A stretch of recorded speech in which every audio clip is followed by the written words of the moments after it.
அனைவருக்கும் வணக்கம். நான் உங்கள் அஸ்ட்ரோ ஆசியா. இன்று லாட்ரி சீட்டு வாங்கினா யாருக்கெல்லாம் வின் பண்ண முடியும், அதுக்கு ஜாதக அமைப்பு எப்படி இருந்தால் அவங்களுக்கு லாட்ரி அடிக்கும் அப்படின்னு சொல்லி பார்ப்போம். உங்களோட ஜாதகத்தில், ஜனனகால ஜாதகத்தில் 3ஆம் இடம் மற்றும் 5ஆம் இடம், இது இந்த பிளேஸ் நல்ல நிலையில் இருக்கணும். 3ஆம் அதிபதியும் 5ஆம் அதிபதியும் நல்ல நிலையில் இருக்கணும். அதே போல் அந்த தசாபுத்தி காலங்கள் நடைபெறணும். 3 குடைய தசாபுத்தியோ அல்லது 5 குடைய தசாபுத்தியோ நடக்கும்போது உங்களுக்கு லாட்ரி கிளிக் ஆகும். ஓகேங்களா? அதே போல் 3ஆம் இடமும் 5ஆம் இடமும் திதி சூன்யம் ஆகாமல் இருக்கணும். முக்கியமாக பாதகாதிபதி சம்மந்தப்படாமல் இருக்கணும். அந்த நிலை இருக்கும்போது உங்களுக்கு கட்டாயம் அந்த தசாபுத்தி வரும்போது லாட்ரிக்கு ட்ரை பண்ணிங்க அப்படின்னா லாட்ரி சீட் கிடைக்கும். உங்களுக்கு லாட்ரியில் பணம் விடும். ஓகேங்களா?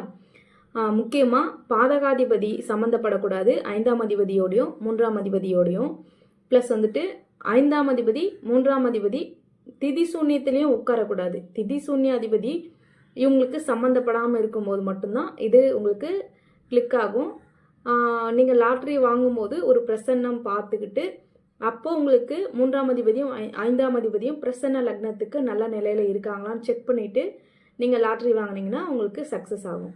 நன்றி, வணக்கம்.